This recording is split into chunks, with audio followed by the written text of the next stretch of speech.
Good evening, everyone. My name is Kevin Sand, and I am a, excuse me.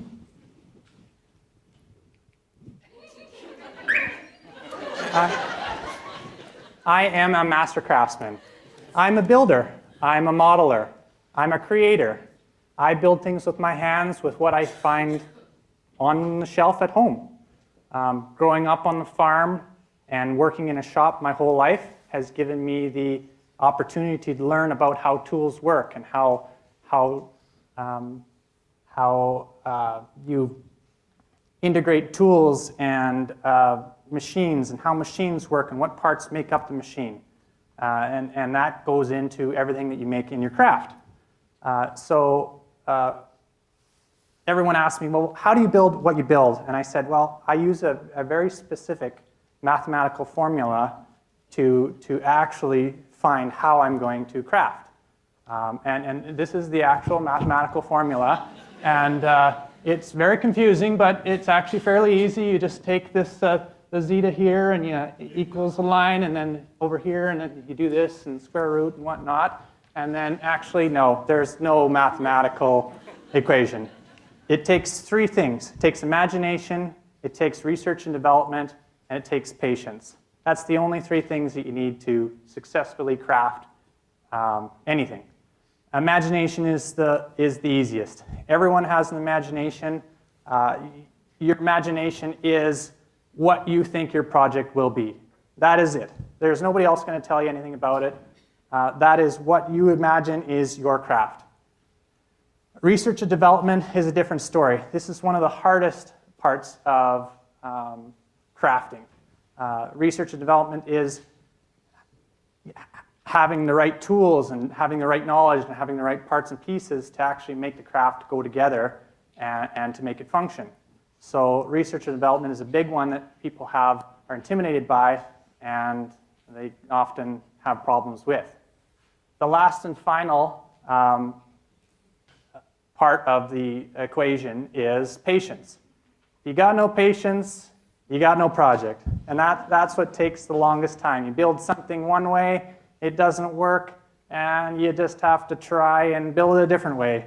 But in the end, it all works out, and if you have the patience to do it, you don't have a bunch of leftover projects, and it all turns out all right in the end. So my favorite part of crafting is actually called found object. In this picture here, it's a picture of a motorcycle, but they use a skateboard and a truck set off the skateboard as the signal light housing on the motorcycle. So they're using something that's not necessarily designed to be part of the motorcycle, but they're using it as a functional piece and almost like an art piece. This picture is a picture of it's a heat-powered remote control car that one of my friends actually built. And it uses, of course, found object. And the rear wheels are made from a computer hard drive. It's got scrap wood on the bottom. The top plate is actually a switch plate off of a light switch on your house. Scrap RC parts just put together, and it actually runs. You can run it on only heat. That's what it is designed to do. So this is where craft has taken me now. Craft has taken me into wanting to build our very own off-grid home for my family. I've done the research over the last few years on how home construction is done and what to do to make a self-sustaining home by itself. Solar, heating systems, geothermal, passive home heating, which is exactly what this picture is representing. Technology has kind of gone from what it used to be in the olden days to all sorts of pipes and whatnot, and now you can actually heat your home with as much energy or as little energy as a hair blow dryer. But you have to design your home in a certain way to make that actually work. So look up passive home if you want to learn more. Another thing I'd like to do is build an electric car. This is a Tesla. It's a $140,000 super luxury car. And if I said to you that I could build the same car with about the same specs for speed and comfort for $35,000. Would you believe me? Yeah.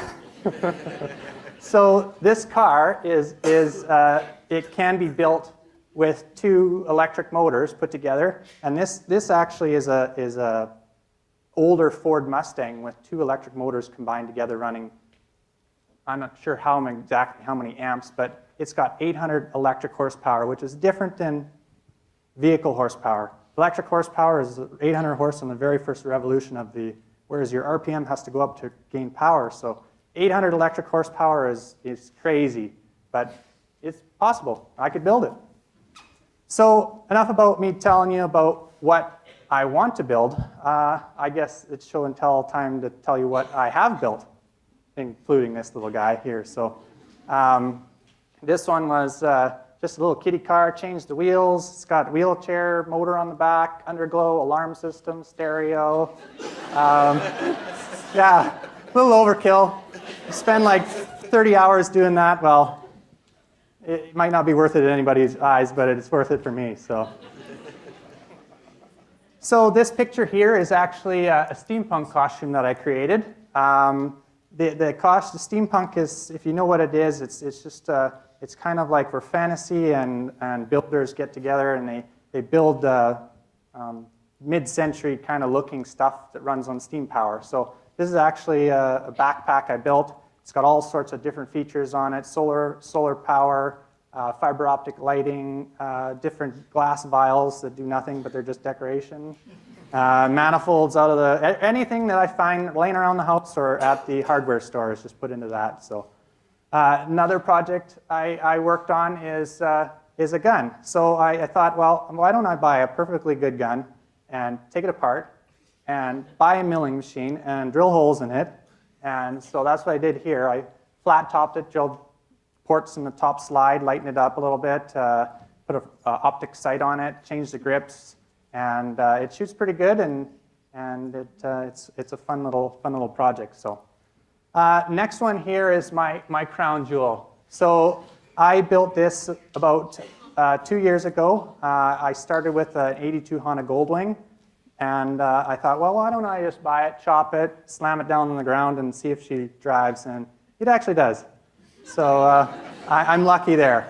So my research, I had to research a few years to find the exact bike that I wanted to do this on, and that's a big part of this picture here.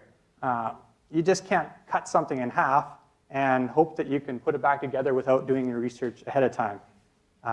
So that's one of the main parts. You've got to do your homework before you start your project, because then you'll just have a bunch of leftover projects laying around collecting dust. And well, I have a few of those too, but and this is where patience is very key.